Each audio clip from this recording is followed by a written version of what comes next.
So welcome back to my vlog guys. ಇವತ್ತಿನ vlog ಶುರು ಮಾಡ್ತಾ ಇರೋದು ನಮ್ಮ ಮನೆಯಿಂದ. ಟೈಮ್ ಬಂದು 9:45 ಆಗಿದೆ. ಲೇಟಾಗಿ ವಿಡಿಯೋ ಸ್ಟಾರ್ಟ್ ಮಾಡ್ತಿದ್ದೀನಿ, ಯಾಕಂದರೆ ನಿನ್ನೆಗಿಂತ ಇವತ್ತು ಫುಲ್ಲು ಜ್ವರ ಇತ್ತು ನನಗೆ. ಅದಕ್ಕೇ ಇವತ್ತು ಬೆಳಗ್ಗೆ ವೀಡಿಯೋ ಮಾಡೋಕ್ಕಾಗಲಿಲ್ಲ. ಲೇಟಾಗಿ ಶುರು ಮಾಡ್ತಾಯಿದ್ದೀನಿ. ಮಾಡಬಾರ್ದು ಅಂತಿದ್ದೆ ವೀಡಿಯೋನ, ಬಟ್ ನನ್ನ ತಂಗಿ ಬರ್ತಡೇ ಅಲ್ವಾ ಅಂತ ಅಂದ್ಬಿಟ್ಟು ವೀಡಿಯೋ ಮಾಡ್ತಾಯಿದ್ದೀನಿ ಅಷ್ಟೇ. ಅದು ಕೇಕ್ ಕಟ್ ಮಾಡಿರೋ ವೀಡಿಯೋನು ಕೂಡ ಹಾಕ್ತೀನಿ ನಿಮಗೆ. ಕೇಕ್ ಕಟ್ ಆಗಿದೆ ಈಗ, ಯಾಕಂದರೆ ನೆನ್ನೆ ಬಟ್ಟೆ ತೊಗೊಳ್ಲಿಲ್ಲ ನಮ್ಮಪ್ಪ ಅವಳಿಗೆ ಇವತ್ತು ತಗೊಟ್ಟಿದ್ದು, ಬರ್ತಡೇ ದಿನ ತೊಗೊಟ್ಟಿದ್ರು. ಯಾಕಂದರೆ ನೆನ್ನೆ ಖಾರದ ಪುಡಿ ಮಾಡೋ ಇದರಲ್ಲಿ ಖಾರದ ಪುಡಿ ಮಾಡೋ ಅಷ್ಟರಲ್ಲೇ ಟೈಮ್ ಆಗೋಯ್ತು. 8 ಗಂಟೆ ಮೇಲೆ ಯಾವುದೇ ಹುಡುಗಿರ ಬಟ್ಟೆ ಶಾಪ್ ಯಾವುದು ತೆಗ್ದಿರಲ್ಲ ಅಂತಂದ್ಬಿಟ್ಟು ನೆನ್ನೆ ತಗೊಳ್ಲಿಲ್ಲ. ಇವತ್ತು ಹಂಗೆ ತಗೊಂಡು ನಮ್ಮ ಅಮ್ಮನ ಹೋಗಿದ್ರು, ನಾನು ಅಂಗಡಿಯಲ್ಲಿದ್ದೆ. ಜ್ವರ ಇದ್ರೂ ಕೂಡ ಅಂಗಡಿಯಲ್ಲಿದ್ದೆ.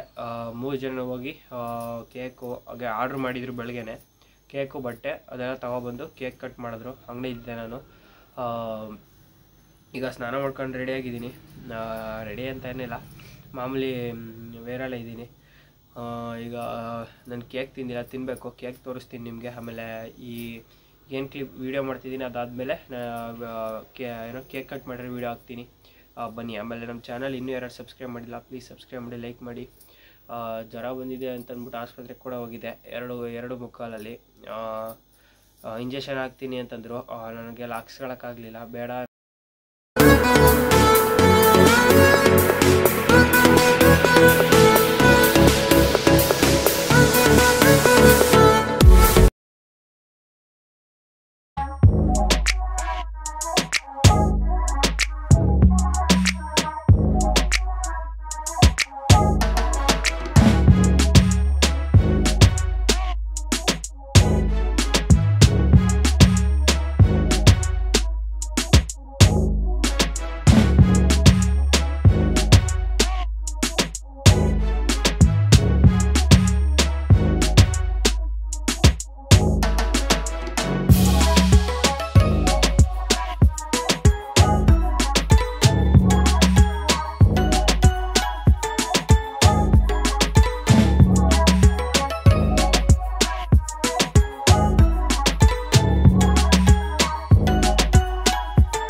ಫೋನು ಸ್ವಿಚ್ ಆಫ್ ಆಗೋಯ್ತು, ಅದಕ್ಕೆ ಈ ಫೋನಲ್ಲಿ ವೀಡಿಯೋ ಮಾಡ್ತಿದ್ದೀನಿ.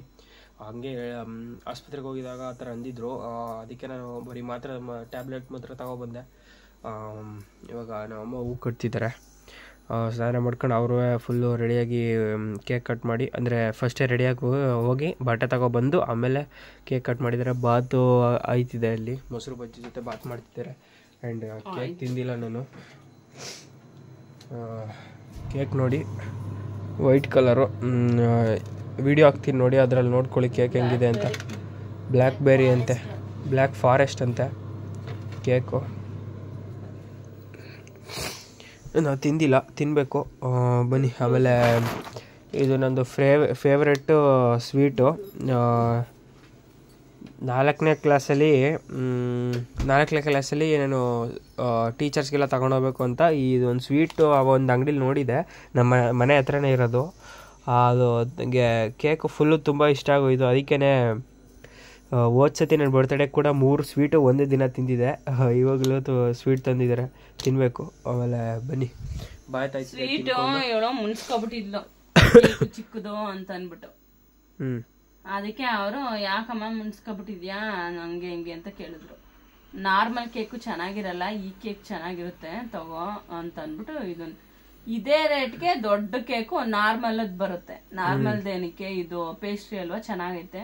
ನಾರ್ಮಲ್ ಆದ್ರೆ ಮೇಲ್ ಮಾತ್ರ ಕ್ರೀಮ್ ಇರುತ್ತೆ, ಬ್ರೆಡ್ ತಿನ್ನಕ್ ಆಗಲ್ಲ, ತರ ಇರುತ್ತೆ, ಚೆನ್ನಾಗಿರಲ್ಲ ಅಂತ ಅಂದ್ಬಿಟ್ಟು ನಾವ್ ಇದು ತಗೊಂಡಿದ್ದು. ಆಮೇಲೆ ಈಗ ಇಷ್ಟ ಆಯ್ತಂತೆ. ಇವಾಗ ಈಗ ಏನಿಗೆ ಗೊತ್ತಾ ಇಷ್ಟ ಆಗಿದ್ದು, ಸೈಡ್ ಎಲ್ಲ ಗೋರ್ಕೊ ತಿಂತಾವಳೆ. ಆದ್ರೆ ಇದು ಚೆನ್ನಾಗೈತೆ, ಟೇಸ್ಟ್ ಚೆನ್ನಾಗೈತೆ. ಸೊ ಇವಾಗ ಇಷ್ಟ ಆಯ್ತು ಅನ್ಕೊಂಡು ಸ್ವಲ್ಪ ನಗ್ನಾಗ್ತಾವಳೆ. ಆವಾಗ ಫುಲ್ಲು ಮುನ್ಸ್ಕೊಬಿಟ್ಟಿದ್ಲು. ಅದಕ್ಕೆ ಅವರು ತಗಮ್ಮ ಆಯ್ತು ಒಳ್ಳೇದಾಗ್ಲಿ ಅಂತ ಅಂದ್ಬಿಟ್ಟು ಸ್ವೀಟ್ ಕೊಟ್ರು. ಅದನ್ನು ತಿನ್ಲಿಲ್ಲ, ಅಲ್ಲೇ ಮನೆಗೆ ಸ್ಪೂನ್ ತಗೊಂಡು ಫಸ್ಟು ಕೇಕ್ ತಿನ್ನೋಣ. ಸ್ನಾನ ಏನಕ್ಕೆ ಮಾಡಿದೆ ಅಂತಂದರೆ ಕೇಕ್ ತಿನ್ನೋಕ್ಕೋಸ್ಕರ ಸ್ನಾನ ಮಾಡಿದೆ. ನನಗೆ ಏನು ಗೊತ್ತಾ, ಫಸ್ಟು ನಾನು ಬೆಳಗ್ಗೆ ಸ್ನಾನ ಮಾಡ್ಕೊತಿರ್ಲಿಲ್ಲ. ಸ್ಕೂಲಿಂದ ಬಂದ್ಬಿಟ್ಟು ಆಮೇಲೆ ಸ್ನಾನ ಮಾಡ್ಕೊತಿದ್ದೆ. ಈಗೀಗ ಒಂದು ವರ್ಷದ ಮುಂಚೆಯಿಂದನೂ ಬೆಳಗ್ಗೆ ಸ್ನಾನ ಮಾಡ್ಕೊ ಹೋಗೋದು ಆ ಥರ ರೂಢಿ ಮಾಡ್ಕೊಂಡಿದ್ದಕ್ಕೆ ಏನೋ ತಿನ್ನೋಕೈತಿಲ್ಲ ಏನು. ಅದಕ್ಕೇ ಸ್ನಾನ ಮಾಡ್ಕೊಂಡಿದ್ದೀನಿ. ಈಗ ಒಂದು ಸ್ವಲ್ಪ ಸರಿಯಾಗಿದ್ದೀನಿ. ಮಾತ್ರೆ ಡಾಕ್ಟ್ರ್ ಕೊಟ್ಟು ಮಾತ್ರೆಗಿಂತ ನಾವು ಯಾವ್ದು ಚೂಸ್ ಮಾಡ್ತೀವಿ ಅದೇ ಬೆಸ್ಟ್ ಆಗಿದೆ. 10 ರೂಪಾಯಿದ ಒಂದು ಟ್ಯಾಬ್ಲೆಟ್ ತಂದಿದ್ರು, ಅದೇ ಚೆನ್ನಾಗಿತ್ತು. ಅದು ಜ್ವರ ಹೊಂಟೋಯ್ತು ನನಗೆ ಈಗ. ಬನ್ನಿ ಫಸ್ಟ್ ಕೇಕ್ ತಿನ್ನೋಣ, ಆಮೇಲೆ ಮುಂದಿನ ಕಂಟಿನ್ಯೂ ಮಾಡ್ತೀನಿ. ಬಾತ್ ಮತ್ತು ಮೊಸರು ಬಜ್ಜಿ ಆಗಿದೆ ಇಲ್ಲಿ ನೋಡಿ, ಬನ್ನಿ.